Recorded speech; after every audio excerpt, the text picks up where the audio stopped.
नमस्कार। आज हम प्रायोगिक भूगोल के अंतर्गत त्रिविम आरेखों का अध्ययन करेंगे। इससे पूर्व हमारे जो प्रक्षेप थे, सभी प्रकार के प्रक्षेपों का हमने विस्तृत अध्ययन किया। आगे हमारे सिलेबस में आते हैं त्रिविम आरेख। त्रिविम आरेखों में ब्लॉकपुंज आरेख, गोलीय आरेख और स्टील्स बोर और स्टीनली गियर विधि आप पूर्व में भी पढ़ चुके हैं कि इसके अंतर्गत हम ग्रामीण और शहरी जनसंख्याओं को प्रदर्शित करते हैं।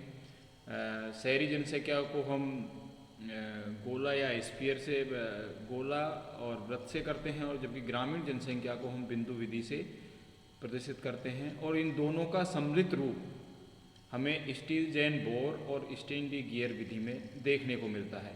एक अवयव को हम गोले से और दूसरे को बिंदी से, और दूसरी विधि में हम एक को वृत्त से और दूसरी को बिंदी से प्रदर्शित करते हैं।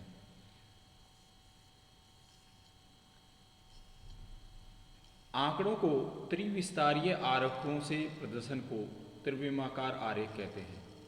यदि किसी विधि में आंकड़ों को त्रिविम, जिसमें लंबाई, चौड़ाई, गहराई या मोटाई कह सकते हैं, इस आकृति में यदि हम प्रदर्शित करें तो उस मानचित्र को या उस आकृति को त्रिविम आकार या 3 डायमेंशनल आरेख कहते हैं।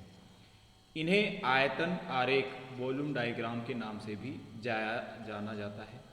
ये सामान्य तौर पर उन परिस्थितियों में बनाए जाते हैं जबकि दिए हुए आंकड़ों में अत्यधिक अंतर होता है। तुलनात्मक प्रदर्शन हेतु ऐसे आरेख अधिक स्पष्ट और बोधगम होते हैं। त्रिविम आरेखों में ब्लॉकपुंज आरेख, गोलीय आरेख, स्टील्स बोर और स्टैनली गियर विधि आदि प्रमुख हैं। त्रिविम आरेख 3 डायमेंशनल डायग्राम, जिन आंकड़ों को 3 दिशा विस्तार अर्थात लंबाई गुणा चौड़ाई गुणा ऊंचाई या गहराई या मोटाई द्वारा प्रदर्शित किया जाता है, तो वो त्रिविम आकार के आरेख कहलाते हैं।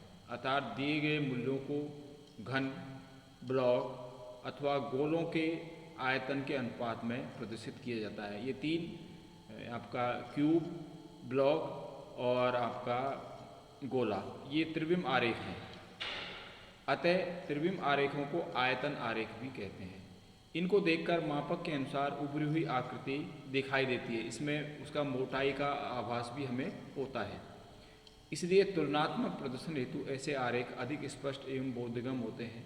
इस प्रकार के आरेख प्रायः उस दशा में बनाए जाते हैं जब दिए हुए मूल्यों में अंतर बहुत अधिक होता है, अर्थात एक पद मूल्य का मान बहुत अधिक और दूसरे का बहुत कम होता है। अधिक लंबे आंकड़ों को सूक्ष्म रूप में प्रदर्शित करने की यह सरल विधि है। ये आरेख घनाकार के रूप में होते हैं। सर्वप्रथम आता है त्रिविम आरेखों में ब्लॉकपुंज आरेख, ब्लॉक पाइल डायग्राम। इस आरेख को किसी मूल्य को प्रकट करने के लिए पूर्व निश्चित मापनी के अनुसार समान आकार वाले घनों की संख्या ज्ञात करके उन्हें एक पुंज के रूप में, ग्रुप के रूप में बनाते हैं या रखते हैं।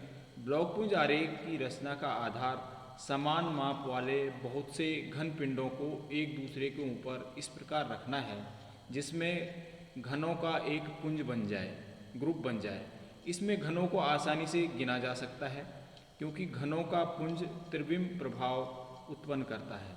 इसलिए इस विधि को खंडक पुंजीकरण विधि, ब्लॉक पाइलिंग मेथड भी कहा जाता है।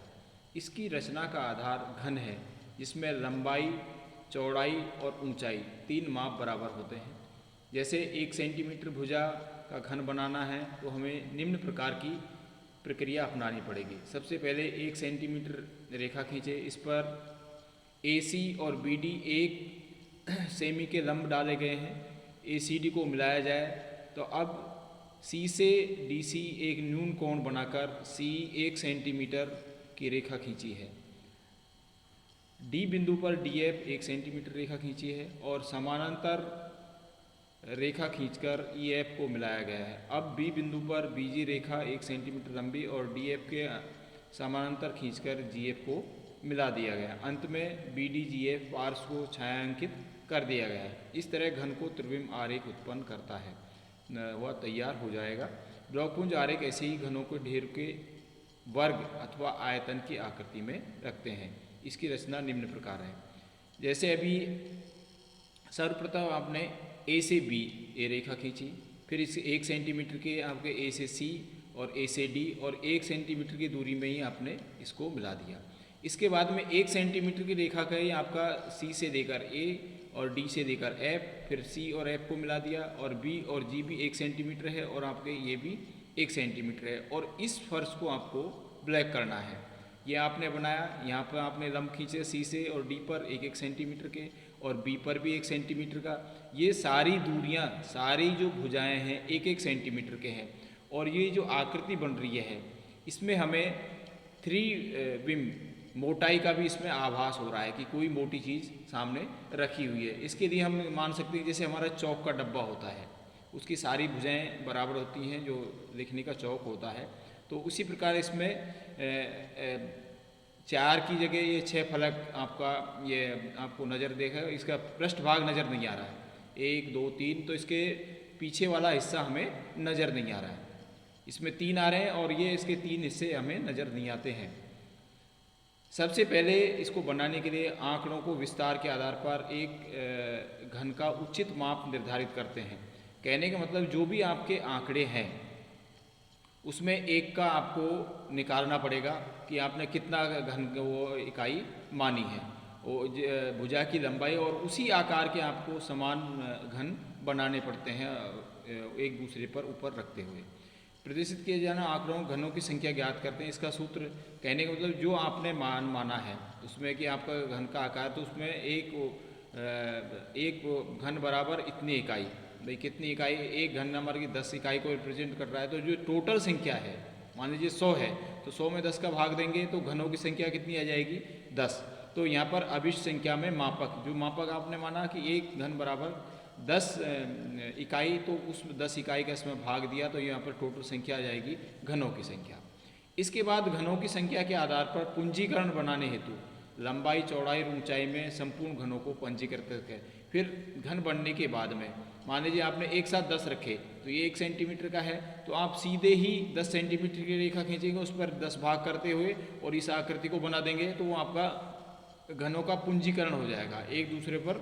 जैसे ये डिस्टेंस, ये आपको मानचित्र दिख रहा है, इसमें ये जो जिस आकार का आप घन मानेंगे, मान लीजिए इस आकृति का आपने है, तो ये आपका 10,000 मेट्रिक टन है इस इकाई के बराबर। अब इसमें आपने टोटल कितने आ रहे हैं संख्या में, तो उसका भाग दिया, तो अब इसको एक दूसरे पर रखते हुए, तो यहाँ पर इस आकृति का मतलब 10,000 मेट्रिक टन है, तो इसको रखते हुए और 1-1 सेंटीमीटर, ये 1 2 3 4 इस प्रकार से इस पर टोटल संख्या कितनी है। फिर आपने ऊपर इसकी टॉप छत पे दिख रहे हैं इतनी लाइनें यहाँ पर खड़ी हुई हैं इस वैल्यू की, और ये सामने भी फिर इतनी इधर भी लाइन कितनी लगी हुई है, जैसे 1 2 3 4 5 6 7, ये 7 2 14 7 3 21, और ये आपके फिर 5 की लाइन है, और फिर इसमें और छोटी।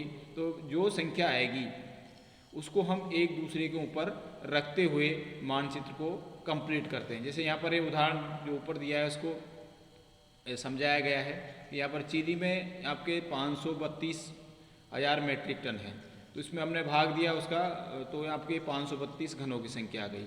अब ये आपको जो आकृति है डायग्राम की उसको यहाँ पर समझाया गया है कि 20 सेंटीमीटर इंटू 7 लाइनें हैं, और इसमें चार ये वाली रो है, 1 2 3 4 लाइनें हैं, तो ये टोटल जो वॉल्यूम है ये आपके सामने आ जाएगा। इसी प्रकार संयुक्त राज्य अमेरिका, इंडोनेशिया, तो कहने का मतलब सबसे पहले हमें एक घन की वैल्यू सेलेक्ट करनी होगी कि एक घन बराबर हमारा 10 है या 5 है, 20 है, 50 है।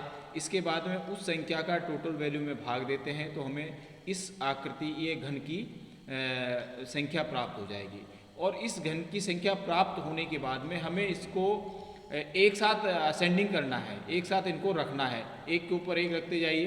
कितनी रो आपको बनानी है समान रूप से, तो उसी प्रकार से जैसे ये रो यहाँ से जो बनी है, पहले हमने 4 रो इस प्रकार से लगाई और 4 को इसमें 7 रो इस प्रकार से लगाई, और इसकी वैल्यू जो एक है, तो ये टोटल वैल्यू का ये वॉल्यूम या ब्लॉक पुंज बनकर तैयार हो जाएगा। तो एक मान हमें, लेकिन इसमें ध्यान रखना है कि सभी जो भुजाओं की लंबाई, चौड़ाई, ऊंचाई ये सब बराबर होती हैं।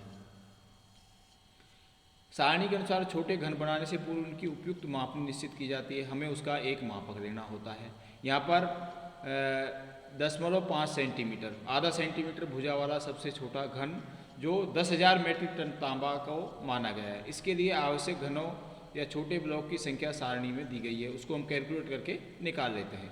इस आधार पर चित्र बनाए गए हैं। प्रत्येक ब्लॉक की ढेरी में जितने छोटे घन बनाए जाएंगे उसी आसानी से गिनकर मापनी के आधार पर इनका वास्तविक मान ज्ञात किया जा सकता है। तो हमें एक सीट कोई भी आंकड़े लेकर सबसे पहले हमें उसका एक घन के जो मापक मानना होगा। मापक मानने के बाद में हमें उसमें जो टोटल संख्या है उसमें भाग देकर उनकी घनों की संख्या निकालनी होगी, और घनों की संख्या निकालने के बाद में हमें उसको बनाना होगा। बनाने के लिए हम जितनी हाइट में ले रहे हैं, तो जितनी मान लीजिए ये 10 सेंटीमीटर है तो 10 के 5 तो ये हो गए 20, और 20 में फिर हमारी कितनी लाइनें हैं, इस प्रकार से जैसे यहाँ पर दिया गया जो भी 20, 7, 4, तो ये सारी संख्या हैं हमारे पास में इसकी वॉल्यूम की आकृति को रिप्रेजेंट करेंगी ब्लॉक पुंज के रूप में। तो आज इस वीडियो में हमने किस प्रकार से ब्लॉक पुंज आरेख, क्योंकि जिस प्रकार हमारा चौक का डब्बा होता है वो हमारा ब्लॉक रहता है, हमें इसके 3 फलक ही नज़र आते हैं, एक टॉप वाला, एक साइड वाला, एक साइड वाला, बाकी 3 फलक इसमें नज़र नहीं आते। षष्ठफलक की आकृति होती है आपके ब्लॉक, तो और इसको एक पार्ट को हम इसको ब्लैक कर देते हैं। तो इस प्रकार से हमें इस की एक सीट तैयार करनी है। आंकड़े आपके कोई हो सकते हैं, लोकल हो सकते हैं, और उनको लेते हुए सर्वप्रथम हम आंकड़ों को रखेंगे असेंडिंग डिसेंडिंग ऑर्डर में, बढ़ते हुए या घटते हुए क्रम में। फिर उसके जो आपने मापक माना है एक इकाई बराबर कितने उसको आपका रिप्रेजेंट कर रहा है उसमें भाग दे देंगे, तो आपके घनों की संख्या आ जाएगी, और फिर उस घनों की संख्या को हमें इस आकृति में तब्दील करना है, एक दूसरे पर रखते हुए ये आकृति बनानी है। तो आज की वीडियो में हमने ब्लॉक पुंज आरेख क्या है, इसको किस प्रकार से बनाया जाता है, और इससे हमें एक सीट तैयार करनी है अपने सिलेबस की त्रिविम आरेख की। इस वीडियो में इतना ही। That's all, thank you.